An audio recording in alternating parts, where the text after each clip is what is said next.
Saya menduga masih tetap 9 ya, seperti 2019 yang lalu. Kemarin memang diprediksi P3 itu kan tidak lolos versi quick count karena publik agak kurang membaca. Quick count itu kan biasanya ada margin of error 1%.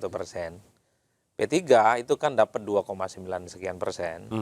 Kalau itu ditambah quick count yang 1%, ya saya kira sampai 4% lah kira-kira begitu. Yang agak rumit memang menjelaskan soal perolehan PSI. Sorry, P3 itu bukan 2,9, tapi dia 3,5. Artinya apa? Ditambah 1%, P3 itu bisa dapat 4,5 sekian ya. Nah, PSI ini agak rumit.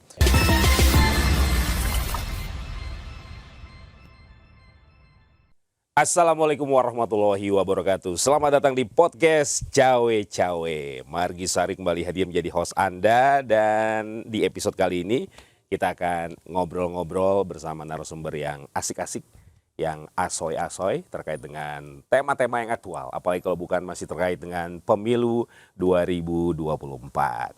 Kita langsung saja nih ke narasumber yang asik-asik, sudah hadir bersama kita di podcast Cawe-Cawe. Ladies first, ada politisi dari Partai Solidaritas Indonesia PSI, Sheryl Tanzil. Ya, halo, aku Sheryl, halo semua. Sis Sheryl ya, sehat ya? Sheryl, iya. Sehat ya? Sehat. Oke. PSI sehat? Sehat banget dong. Kita lagi bergembira nih dengan perolehan suara di DPRD kita yang melonjak gila-gilaan. DPRD ya? Iya, DPRD tingkat 1 dan 2 ya. DPRI? DPR RI-nya kita juga tentunya optimis.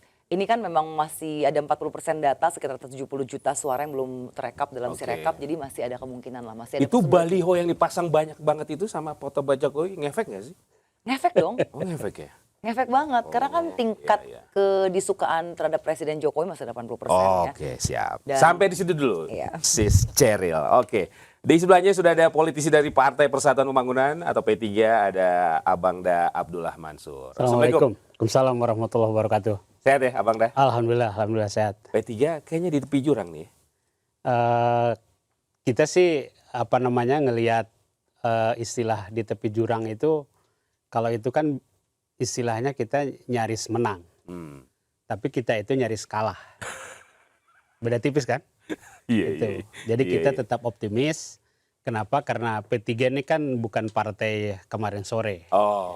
Dan dari pemilu ke pemilu P3 sudah biasa kita tidak lolos survei, ya kan? Tidak lolos data-data yang sifatnya quick count dan lain-lain. Tapi kita real di lapangan karena memang kita peserta pemilu, bukan peserta Masukin survei. Sandiaga ngaruh nggak Bang Abdullah? Sejauh ini sih memang kalau lihat data kuantitatif memang nggak terlalu signifikan.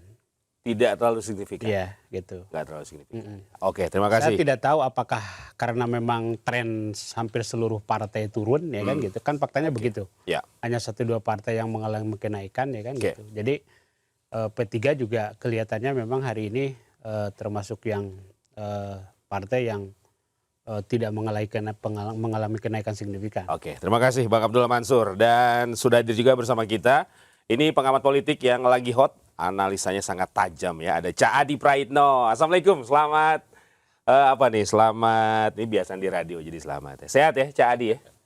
Salam, sehat Bang Margi. Sehat ya. Agak lemes nih Ca Adi. Pura-pura lemes. Padahal ini pengamat politik yang dikagumi di dunia dan akhirat. Oh iya dong. Saya memakai istilah Bang Adi. Iya benar.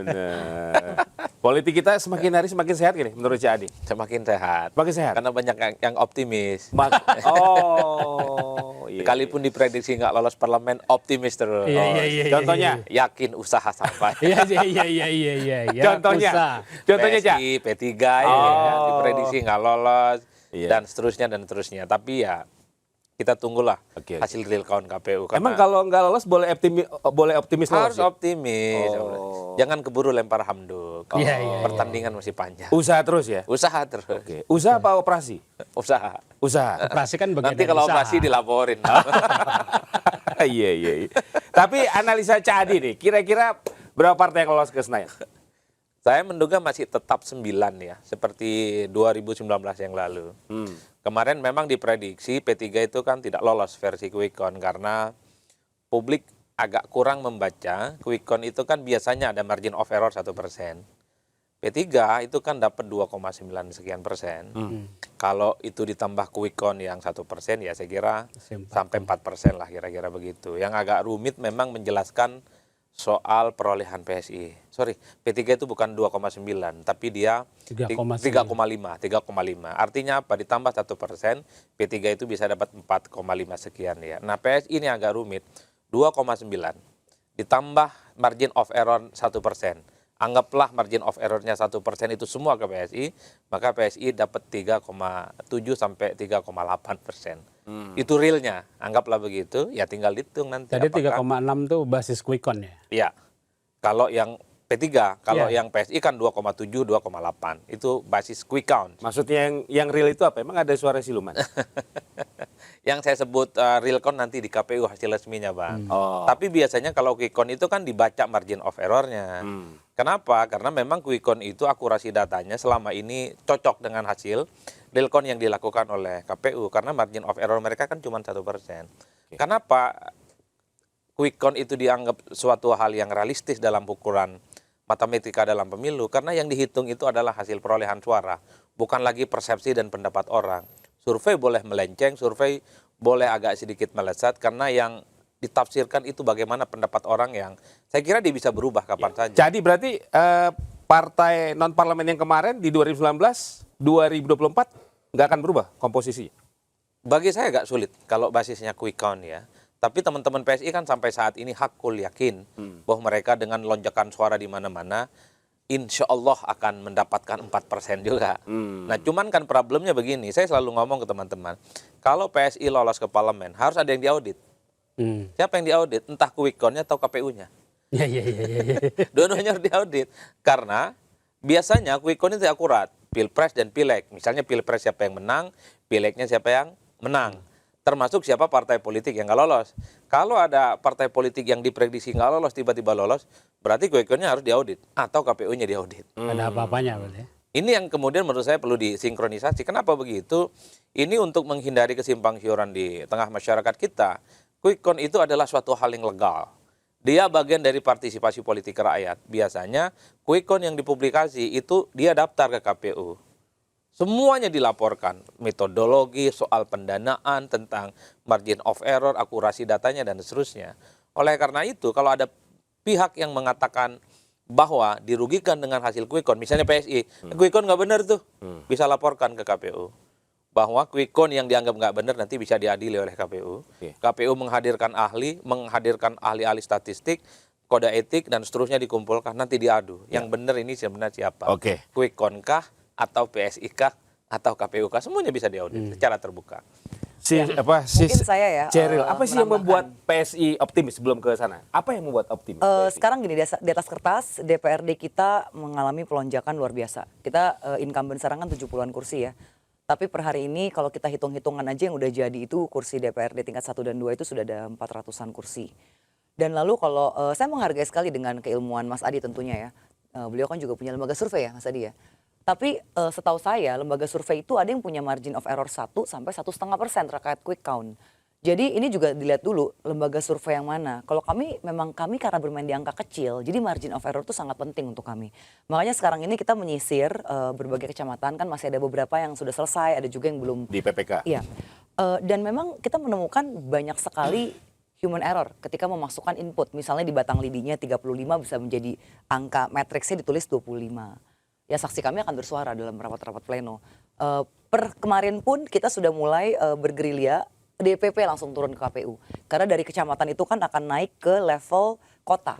Nah kota itu di KPU ya, jadi kami juga mengawasi langsung. Dan lumayan Bang, bayangin satu TPS kalau ada 2 sampai 10 suara yang bisa kita perjuangkan, ini kita nggak nyalin siapa-siapa loh, kita nggak bilang KPU-nya salah, Bawaslu-nya nggak teliti, atau lembaga surveinya or apapun itu, tapi ada yang namanya kelalaian manusia karena fatigue capaian. Karena kan banyak yang curhat juga kan, KPPS itu petugasnya dari jam 7 pagi udah buka TPS, selesai itu jam 3 pagi keesokan harinya. Jadi kita juga selalu dalam narasi yang statement kami rilis resmi dari DPP tidak pernah menyalahkan pihak manapun. Mbak Cherry, sebelah saya potong. Saksi kami yang akan bekerja keras untuk mengawal suara. Sebenarnya target PSI berapa? Target PSI sih kita nggak mau muluk-muluk dulu ya, lolos PT. Dan sebenarnya gini, exit poll, kita kan juga mengadakan exit poll ya. itu 4,4243 itu exit poll. Nah tapi ketika quick count-nya memang masih dianggap sangat riskan begitu ya, sehingga Mas Adi bilang ya nggak usah berharap lolos. Gini loh, ketika dulu P3 juga yang diprediksi banyak orang tidak lolos 2019, ternyata kan duduk. Nah sekarang PSI yang kami lakukan, kami hanya bisa memperkuat saksi, menyisir semua kertas suara. Bahkan Bro William yang sudah incumbent DPRD DKI itu menulis surat resmi. Kalau P3 ini untuk udah veteran ini dari zaman Orde agar Baru. pleno itu mau membuka kembali kotak suara. Dan memang ada penolakan dari beberapa saksi partai lain. Tidak mau membuka kotak suara. Dan ketika kami buka di salah satu kecamatan di Jakarta Barat, itu ada penggelembungan suara. Nah kami tidak mau fokus ke situ, tapi kami fokus menjaga suara kami saja. Berarti- Bayangkan ya penggelembungan suara gini modusnya. Misalnya di absensi itu yang datang 170 orang. Tapi yang dicoblos 200-an. Berarti PSI merasakan kecurangan juga dong? Kita nggak mau bilang kecurangan lah, kita bilangnya human error aja. Misalnya batang lidinya berapa, di ujungnya jadi berapa. Atau misalnya gini nih, batang lidi dan kolom kanan yang angka sudah sesuai, nanti di penjumlahannya tiba-tiba Lebih kepada teknis? lebih sedikit lagi. Ya apapun itulah, yang kami lakukan dari pihak kami aja yang menyisir dan fight di pleno. Yang penting dari PPK akhirnya menulis sesuai angka batang lidi dan C1 kami. Tapi posisi terakhir masih di 2,8, masih lumayan loh sebenarnya. Hari ini, per 3 hari lalu tuh kita naik, memang sih 0,0, tapi itu penting untuk kami. Berarti kan ada harapan ya. Dan saya rasa gini lah, ketika kita ingin memperjuangkan suara rakyat, ya kita juga memang harus jadi orang-orang yang optimis. Kalau kita udah pesimis, ya kita nggak akan maju lah masuk partai atau masuk ke jadi caleg untuk memperjuangkan suara rakyat. Itu Ya. sebatas langkah politis atau ada langkah-langkah khusus? Langkah khusus maksudnya apa? Ya untuk mencapai target tadi itu. Saya kan udah jelaskan tadi, kita menjaga, mengawal dari kecamatan ke kecamatan. Saksi-saksi kami kerja, boleh dibilang 24 jam kerjanya ya. Jadi saya nggak ngerti kalau ada pertanyaannya langkah-langkah khusus apa nih? Mas mau bawa narasi ke kecurangan? Enggak, Atau apa nih? mengawal suara tadi itu. Ya mengawal suara kan seperti itu layaknya. Kita datang ke TPS, kita meminta PPK untuk membuka kertas suara lagi. Ya itu yang kami lakukan dan lumayan saya bilang itu. Bayangkan ya, untuk seorang Grace Natali satu TPS bisa dicuri 10 suara. Ya apapun itulah dicuri atau human error ya, kelelahan, salah tulis gitu. Tapi 10 suara satu TPS. TPS di dapil saya itu 12.000. Kalau taruh dia kita rata-rata 5 suara ya, yang hilang karena kelalaian, bukan kecurangan ya. 5 suara dikali 12.000 TPS saya udah berapa? Itu baru satu caleg. Dan kita mungkin ada 7-8 caleg ya per dapil ya. Jadi kan lumayan signifikan suaranya. Mbak Sheryl tadi kalau Cak Adi bilang kalau sampai hitung-hitungan tadi harus nggak lolos, tiba-tiba lolos, itu harus diaudit, ada masalah. Silakan audit. Kami akan sangat terbuka untuk audit. Karena di DKI pun DPRD kami itu yang paling teliti untuk audit. Jadi silakan. Kami sih akan selalu transparan dan sesuai undang-undang. Oke. Jadi sampai hari ini masih pede lolos ke Senayan? Ya harus optimis. Kita bukan masalah pede, ini optimis harus kan. Ya nggak Bang? Yakin ya akan lolos ya? Harus yakin dong. Harus yakin, Kalau nggak ya. saya nggak duduk di sini. Iya, iya. Mungkin saya diundang tapi nggak mau. Iya, Kayak partai iya. lain yang diundang tapi nggak mau Iya, datang kan. Oke.